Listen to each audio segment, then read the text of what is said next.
fora, vamos conversar com o juiz de dentro aqui, o grande desembargador Rogério Favretto, aí, que teve uma posição legalista das mais relevantes do pior período aí de lawfare, né?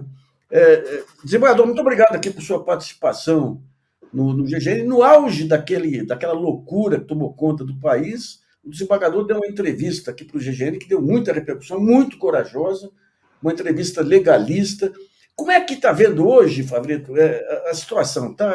O judiciário está indo para a normalidade, para o acatamento dos direitos e tudo, ou ainda tem muito carnaval pela frente?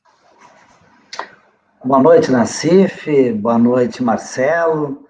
Um prazer estar aqui com vocês, aqui na GGN 20 horas, né? Programa, que também sou assíduo assistente, e queria primeiro, ao cumprimentá-los, dizer da importância que setores como o GGN, da imprensa independente e também corajosa, são importantes para esse momento que, não só no judiciário, mas como também na comunicação, se procura, às vezes, vender apenas uma compreensão dos fatos, né?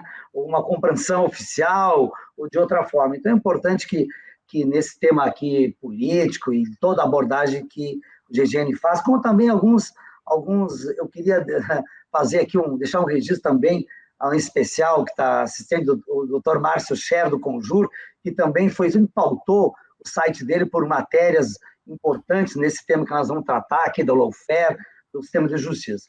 Olha, Nassif, eu vejo o seguinte, eu acho que o estrago foi tanto desses conluios, dessa organização, dessa arrogância, que eu não sei, vai demorar muito, acho, para o sistema de justiça se reencontrar.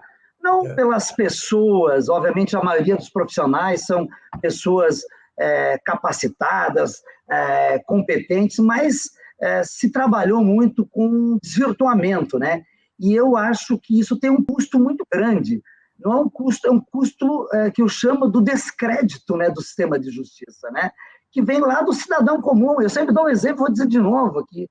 Como é que o cidadão comum que, quando tem aquele litígio e diz assim, eu vou te colocar na justiça, eu vou te processar, como é que ele enxerga hoje? Diz, olha, mas é um juiz parcial, como é que é? O juiz participa ali, lá. As pessoas vão desacreditando. E nós perdemos outras coisas, né? Tivemos redução de prerrogativas, de garantias, com perseguições seletivas. Então, eu acho que vai ser vamos dizer assim, um tratamento a longo prazo. É mais ou menos como você estava colocando, nós, agora com a pandemia, né, às vezes nos empolgamos um pouco, mas estava dando dados aqui na sua abertura do seu programa que são preocupantes, né? Então, vamos conviver muito tempo. Eu vivi por dentro isso e eu sou um pouco desacreditado, mas, por outro lado, eu tenho um pouco de descrédito, mas eu ainda continuo lutando porque eu acho que é importante um poder judiciário independente que possa ser, às vezes, o moderador da crise, não o catalisador e às vezes, tomar o papel propositivo. Ô, Nassif, deixa eu fazer um registro aqui. Primeiro, é um prazer conhecer e falar com o senhor pela primeira vez, desembargador. Eu só não tinha tido essa oportunidade antes. Coincidentemente, hoje, tudo que o senhor fez de certo está sendo reconhecido por uma forma indireta.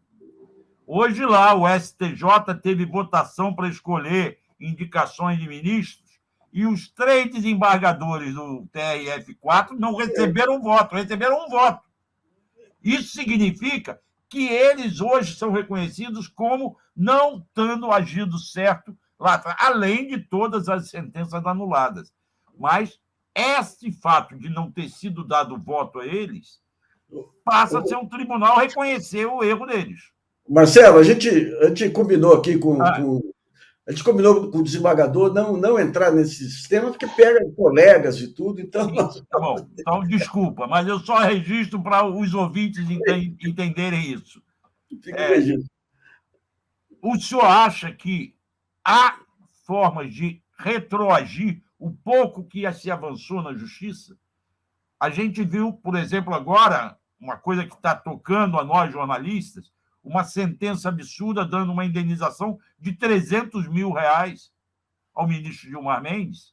Isto, o Supremo jamais admitiria isso. e acaba admitindo agora.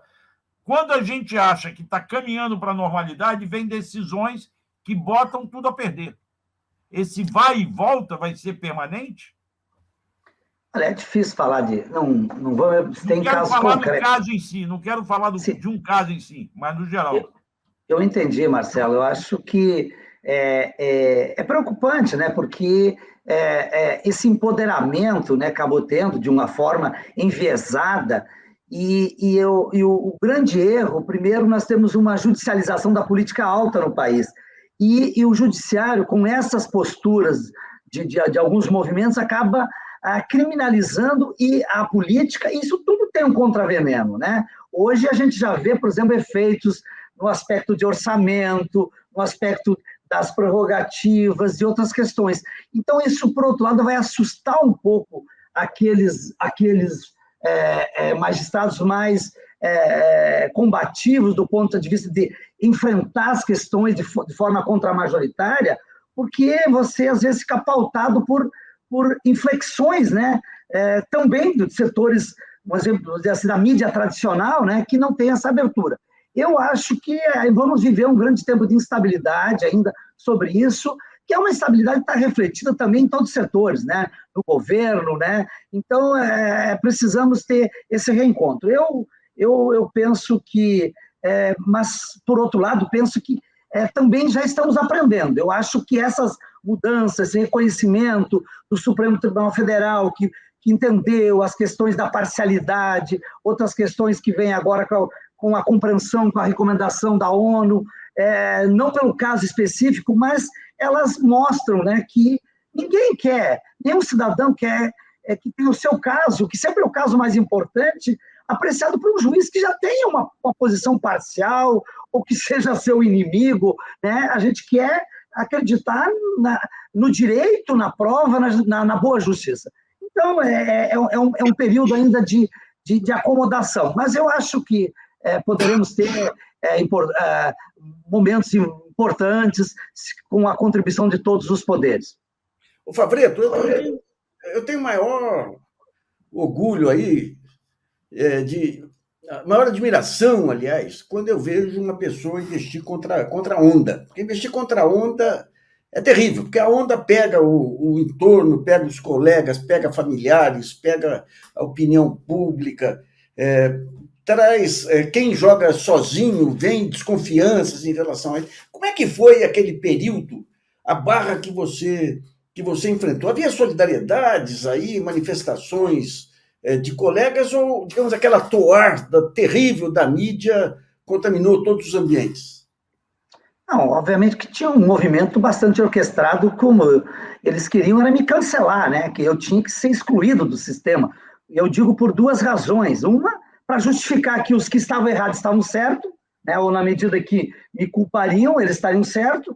E, por outro lado, dizer, olha, ninguém mais se atravessa essa correnteza, que ela só tem um rumo, né? E eu atravessei aquela correnteza e que bom, né? Não por afago pessoal, que a minha decisão, como obviamente tem outras por aí, mostraram que podia se enxergar, né, aqueles processos, o direito de uma forma diferente. Eu tive muita solidariedade de amigos, de pessoal de todos os setores, né, obviamente, as entidades da magistratura, elas vivem um corporativismo estreito, né, mas a Associação de Juízes Federais do Rio Grande do Sul me apoiou, fez uma nota pela independência judicial, eu quero registrar, foi a única entidade, são do Juiz Federal do Rio Grande do Sul que eu participo, e, no mais, obviamente que no meu tribunal, no momento, havia um clima, obviamente, com exceção de algumas pessoas mais próximas, mas eu mantive a minha postura e segui com a consciência tranquila. Agora, eu sempre recebi, Marcelo e Nassif, uma coisa que no começo até me incomodava, das pessoas na rua, assim, não estou defendendo aqui o juiz do clamor das ruas, né? O juiz não tem que seguir por isso, obviamente ele tem que conhecer a realidade social desse dia, é diferente, né? Tem que seguir clamor da rua ou da mídia majoritária. As pessoas me cumprimentavam, diziam parabéns pela coragem. No começo eu dizia, mas isso é inerente à minha função. Se eu não tiver coragem, eu estou no lugar errado, porque eu tenho que enfrentar e de regra, eu não vou eu vou desgostar uma parte, né, como se diz, né? Até numa conciliação, às vezes saíam insatisfeitos. Mas eu entendi que era um momento que estava faltando muito isso. Vamos dizer assim, é uma característica que estava faltando muito. Porque se vendeu, num tema especialmente, que estava se colocando, dos esquemas de corrupção que envolviam os políticos, as empresas, veja bem, destruíram com as empresas de capital nacional. Obviamente que isso tinha interesses também de fora do país, né? E tudo se passa como se fosse uma coisa de um fluxo natural das águas. Não eram. Eram coisas muito preparadas, muito instruídas, né? Eu vi, por exemplo, em processos de delação premiada, melhor dizendo, de delação premiada no penal, de acordos de leniência, né, aquela que os dinheiros desviados têm que ser devolvidos ao Estado, tinha lá, quando o Ministério Público começou a fazer... Bom, enquanto não chega o juiz... Acordo de leniência, que ele não tinha legitimidade, o Ministério Público Federal, que só tem a União, através da CGU, foi anulado pelo tribunal, daí não na matéria penal, na matéria civil, improbidade, tinha um percentual de Estado destinado ao Ministério da Justiça dos Estados Unidos e a um órgão lá de justiça da Suíça. A troco de quê nós pagávamos honorários? Né? Então, veja bem, é preocupante. Agora, a ponto de um cidadão perceber isso, que a coragem era uma coisa muito ausente, e aquele significado mostra a que ponto estávamos chegando. Desembargador, o senhor falou ainda há pouco que o juiz não pode se basear pelo julgamento popular, mas tem que conhecer a realidade social. O senhor, por acaso, acha que a nova leva de concursos, de concursados que entram no Poder Judiciário como um todo, seja no Ministério Público, seja no Judiciário, na magistratura, conhece a realidade social ou vem de setores da sociedade que acabam não convivendo com a realidade dura que o Brasil vive? Falta esse conhecimento aos operadores de justiça hoje?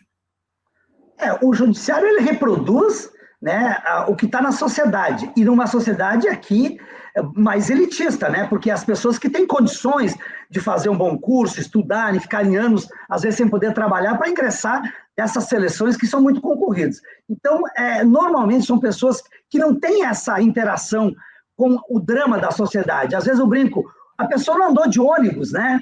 Não andou de ônibus, quem sabe ter ido numa comunidade indígena, num assentamento sem terra, conhecer o campo, conhecer uma periferia. Então, eu aí acho, Marcelo, que o sistema das cotas das universidades e nos concursos, elas estão dando um pouco de arejamento nisso, mas é muito pequeno, porque a nossa formação jurídica da faculdade, o sistema de seleção dos concursos, a preparação das escolas que tem depois, ela ainda é voltada à questão da meritocracia, do preparo técnico, e não tem uma dedicação. Era muito mais importante, por exemplo, pegando a magistratura que eu pertenço, um juiz ficar, antes da sua carreira, eles têm um período vamos dizer assim, de prática, existe hoje, mas que fosse mais voltado a ir ao encontro, né, dessa vida, que depois os problemas dela vão chegar para a nossa decisão. Mas estamos longe disso. Eu me preocupo porque há uma reprodução desse sistema desde a formação dos bacharéis e da seleção dos concursos ainda muito voltada, e ainda com essa seleção, que é uma seleção ainda muito elitista. Então, é uma reprodução desse segmento mais abastado e que tem um distanciamento maior da realidade dura da nossa sociedade brasileira. O Favreto, a Annelise disse para você não mudar nada, nem ser colorado. Agora, deixa eu só perguntar uma coisa. Teve alguns episódios lá envolvendo ministros do Supremo, presidentes de tribunais, que atropelaram a sua prerrogativa no plantão lá de tomar uma decisão. Esses atropelos, digamos, de procedimentos, têm alguma consequência depois, ou quem pode mais berra mais? O fato da decisão que ensejou toda essa da decisão do habeas corpus que eu apreciei naquele plantão, ela teve um conjunto de atropelos, né? Primeiro, né, numa revelação que fizeram, inclusive, a mim, um delegado da polícia que me ligou, e ele me informou, delegado de plantão, se eu conhecia a decisão do juiz Moro, e ela não estava nem no processo, porque o processo não era dele, não era da vara dele, era da vara das execuções penais, ou seja, o juiz não poderia apreciar porque não era um ato atacado dele. Segundo, ele é um juiz de piso que não tinha competência para reformar a decisão de tribunal. E terceiro, ele estava em férias. Depois houve a avocação pelo relator, de uma forma também indevida, porque não há avocação.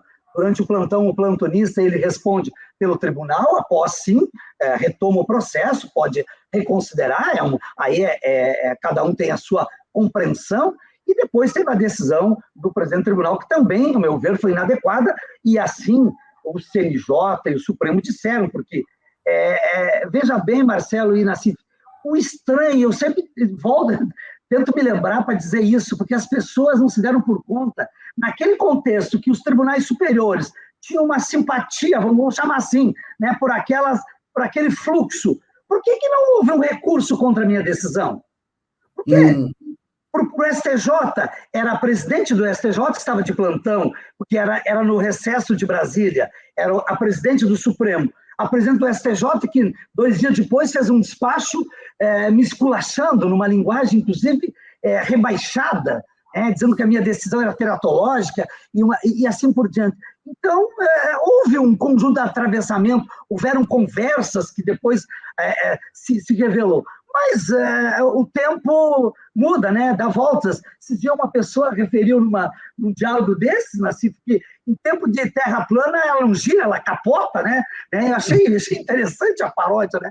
Porque, claro que é um custo muito grande, eu passei de perseguição, processo criminal, processo no CNJ, tudo, o CNJ arquivou ainda no mesmo ano, mas eu levei 1 ano e meio um processo, um pedido de investigação criminal no Supremo Tribunal Federal, né? E quem julgou o ministro que acontece nesse tema, que é o ministro Barroso, né? E ele arquivou monocraticamente com a decisão, dizendo, primeiro, eu estava no plantão, eu era autoridade competente. A matéria que eu apreciei era matéria de plantão, matéria contra o réu preso, habeas corpus. Terceiro, minha decisão era fundamentada. E contra a decisão fundamentada, você está insatisfeito, recorre.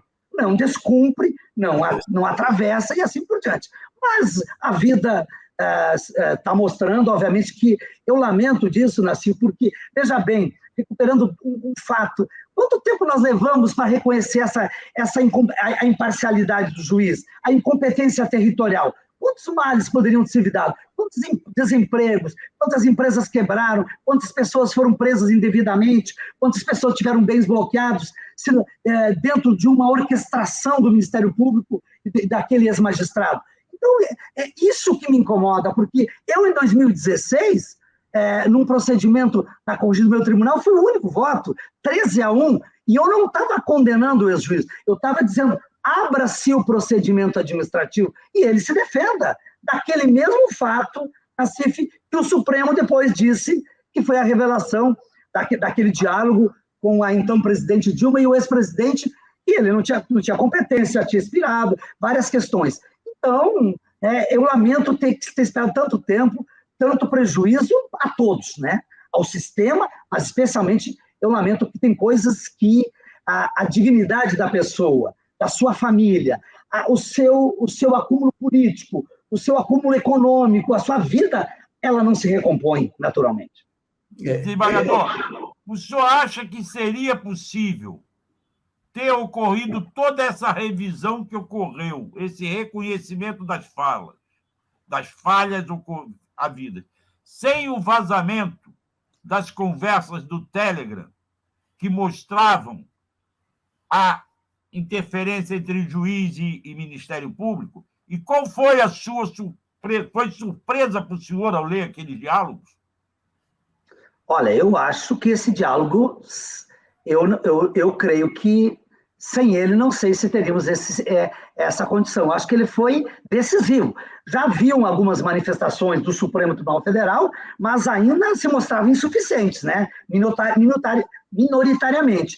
Eu acho que aquelas gravações não deixaram mais nem aqueles que tinham ainda alguma crença por seus motivos maiores, que tinham que atuar nesse processo, que como é que você vai admitir o juiz combinando prova, combinando momento, combinando divulgação com o Ministério Público, combinando a testemunha, né, oportunidade, preparando a mídia para justificar a operação e assim por diante. Então, aquelas gravações ali foram fundamentais e elas foram desvelando, né? Depois, obviamente, sequer a negativa era plausível, né? Porque teve momentos que alguns procuradores foram se desculpar, né? Por exemplo, quando vazou aquela questão de uma questão humanitária, que era sobre o comentário sobre falecimento familiar do ex-presidente, e quando uma procuradora vai lá e se desculpa, ela reconhece a legitimidade da conversa. Eu sei que essa pessoa recebeu pressão dos colegas, porque se deram por conta que ela estava desconstituindo um argumento falacioso deles.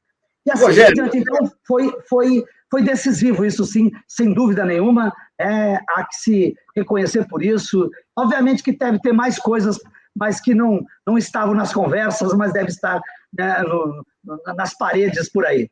Mas aliás, a banalidade do mal aí, o fato de você ter procuradores, todos os pais e mães de família, todos naquela celebração da morte ali, Agora, um ponto que chama atenção também é que esse poder dos procuradores de definir acordos sancionados pelos juízes, eles definiam quem, por exemplo, no caso do Palocci, quanto que o Palocci poderia ficar das contas dele lá.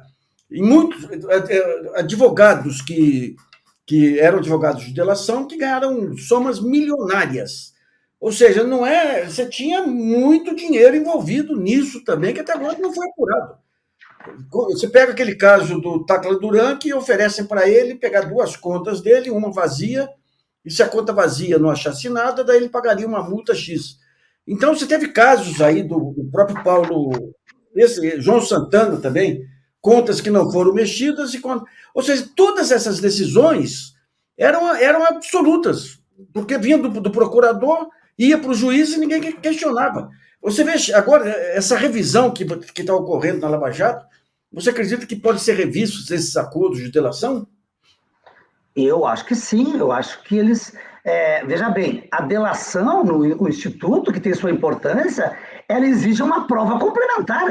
E ali se utilizou a delação como uma troca de favor, ou seja, trocava-se a liberdade, né, para condenar outra pessoa injustamente, ou pelo menos levá-la provisoriamente, cautelarmente à prisão, bloquear seus bens. Então foi deturpado o Instituto, ele foi usado em favor daquela orquestração, daquele movimento que se tinha dentro daquela grande operação, né? E o STF já tem anulado várias delações nesse sentido, né? Não tem como isso. A delação precisava de provas. Ela era um instrumento de manipulação, de tortura, né? Ou seja, as pessoas chegavam ao ponto que elas criavam, ou seja, tem casos aí que foi revelado que redigiram, melhor dizendo, né, os termos que a pessoa iam, né, e ainda discutiam entre eles. Isso é de uma gravidade imensa. E aí, pensando sobre isso, Nassif, uma coisa que agora que está na pauta, que me incomoda muito, vocês têm debatido aí, o Marcelo, vocês que têm...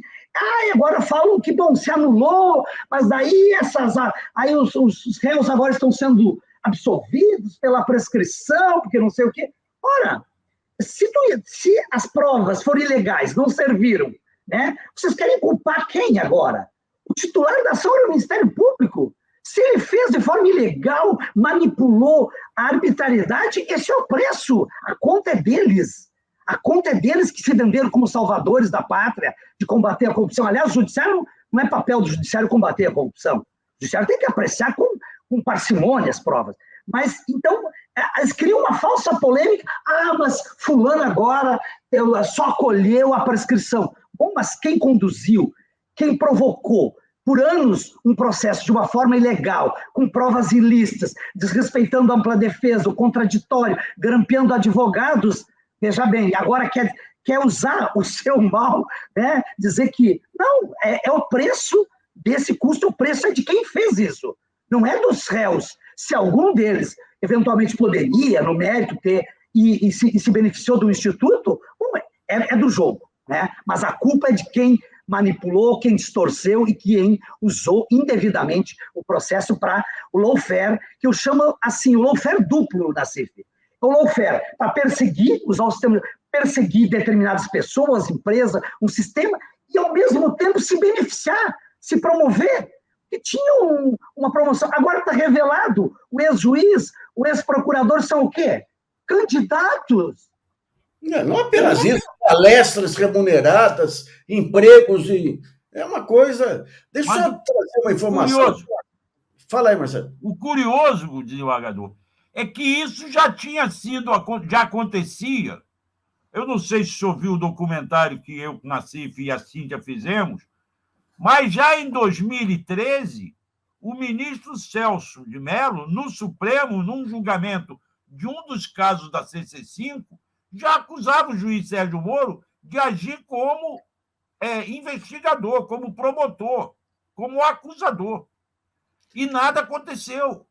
Ou seja, nos casos da CC5, já se vinha praticando isso. Sim, é uma postura recorrente, né? Desse ex-magistrado, quase tudo, né? Porque acabou, né, adquirindo esse título, né, de ex-juiz, ex-ministro, ex-quase-ministro e assim por diante, ex-candidato a presidente quase. Então, dá para ver que era uma preparação que se buscava nisso. Eu vi, sim, o documentário, vi já processos também da CC5, embora tinham outras questões ali que não levaram adiante, né? Mas não buscou, mas buscou do ponto de vista que ali tinha o mesmo personagem que depois foi lhe servir, né? O doleiro, né? Foi lhe servir para esse sistema que já estava lá. Então, é muito curioso esses personagens se cruzarem nesses fatos tão mal feitos, para não dizer outra coisa, para o sistema de justiça e para o país como um todo. Favreto, obrigado por sua participação aqui, parabéns por sua coragem aí e pela persistência em saber que a verdade uma hora iria aparecer. Um grande abraço para você, viu? Foi um prazer conversar com o senhor. Um prazer, Marcelo. E só digo assim, o Nassif já me conhece, né, razoavelmente.